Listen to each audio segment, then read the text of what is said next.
korban KM50 bahwa kita mendesak pihak penguasa, pihak yang berwenang untuk mengusut tuntas ya seluruh peristiwa ini yang terkait dengan KM50, baik rekayasanya, kemudian siapa yang memerintah, siapa yang terlibat di dalamnya, gitu kan, siapa pendananya, semuanya, gitu kan. Dokter yang mengotopsi itu, yang mengotopsi 6 syuhada, yang informasinya adalah sama juga, ya, dokter yang mengotopsi Brigadir J itu. Nah, itu di sidang Habib Bahar mengatakan bahwa bahwa dia melakukan kesalahan prosedur dalam mengotopsi. Itu bunyi di persidangan. Kemudian ya, itu bisa juga kan jadi tambahan memperkuat yang tadi disampaikan oleh Prof. Taufik. Ada lagi. Kemudian juga dia juga hanya memeriksa sebab kematian, luka penyebab kematian. Jadi luka lain, ada dugaan penyiksaan apa segala macam, itu mereka nggak periksa. Jadi dia mengaku kepada kami menyesal dan minta maaf serta minta dimaafkan dosa-dosanya atas kesaksian yang palsu yang disebutkan oleh dia di kepolisian dan juga di pengadilan, yang dimana itu merupakan di luar dirinya dia, bukan kesadaran dari dia, tapi diminta oleh pihak kepolisian, dan kemudian dia merasa sangat bersalah di situ dan juga kemudian minta maaf. Jadi dia mengaku kepada kami itu hidupnya nggak tentram, nggak nyaman, dan juga memikul dosa, perasaan bersalah dan berdosa yang luar biasa. Hati-hatilah kepada doanya orang yang dizalimi, orang yang teraniaya, karena antara dia dengan Allah tidak ada hijab. Artinya doanya orang yang terzalimi itu tembus ke langit tanpa ada hijab, dikabulkan oleh Allah. Yang menembak jelas, yang ditembak jelas, tinggal prosesnya itu seperti apa. Kami memohon kepada yang akan mengurusi permasalahan ini, Anda mohon bawa hati nurani Anda, jangan nuruti hawa nafsu siapapun yang mengurusi hal ini. Kita punya Allah, jangan bikin rusak umat ini. Sekali Anda bisa menjadi juru damai, jadilah juru damai. Cari data yang sesungguhnya, yang sebenarnya, dan sampaikan yang sebenarnya, dan selesai setelah itu. Jangan berdusta. Ingat, yang berdusta dalam urusan ini akan musibah dari Allah besar buat Anda, diri Anda.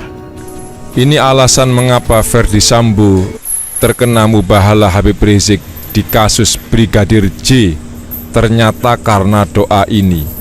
Semoga Allah Subhanahu wa Ta'ala menghancurkan sehancur-hancurnya para pelaku pembantaian 6 syuhada pengawal kami dan yang memerintahkannya, serta aktor intelektualnya juga yang merestuinya, dan semua yang terlibat dalam pembantaian sadis dan brutal tersebut secara langsung maupun tidak langsung.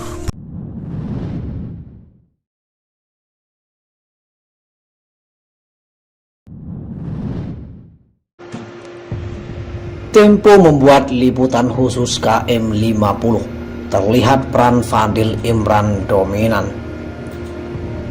Media Tempo membuat liputan khusus peristiwa KM50 yang diunggah di kanal YouTube channel tempo.co berdurasi 51 menit.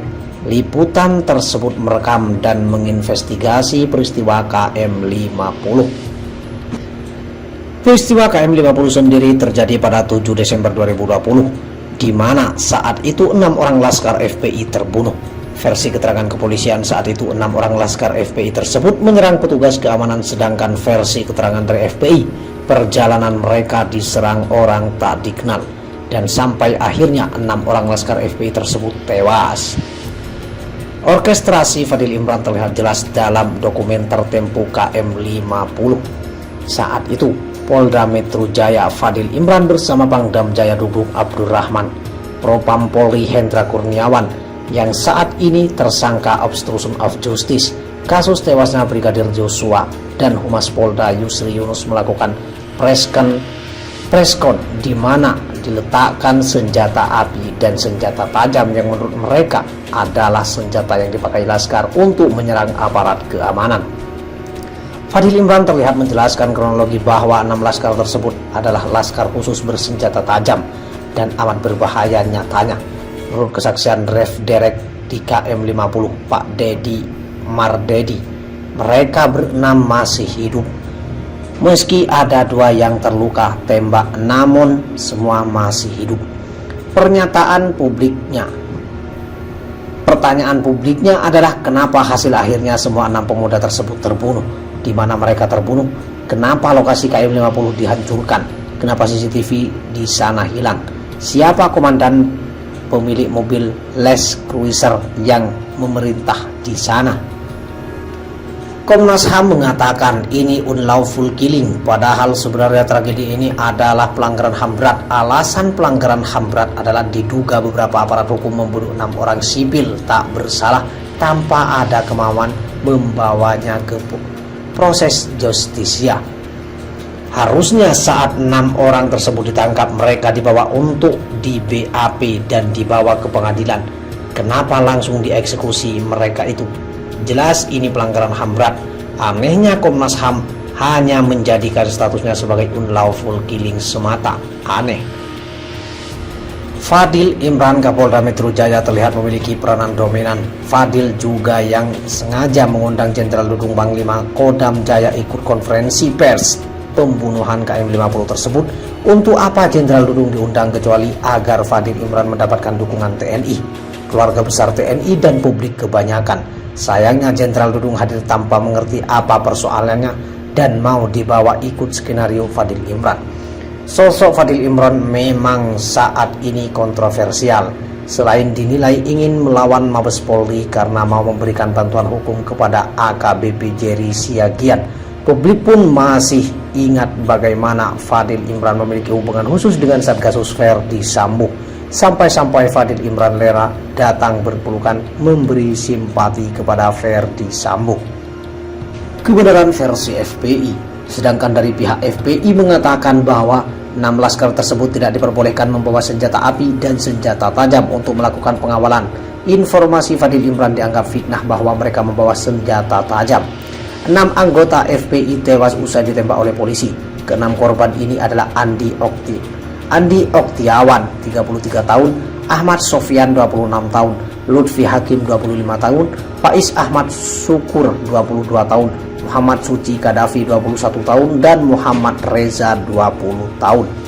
Dalam kasus penembakan dan kematian anggota FPI tersebut, terdapat 2 anggota polisi yang ditetapkan sebagai tersangka, yaitu Bribtu Fikri Ramadan dan Ibda M. Yasmin Ohorela.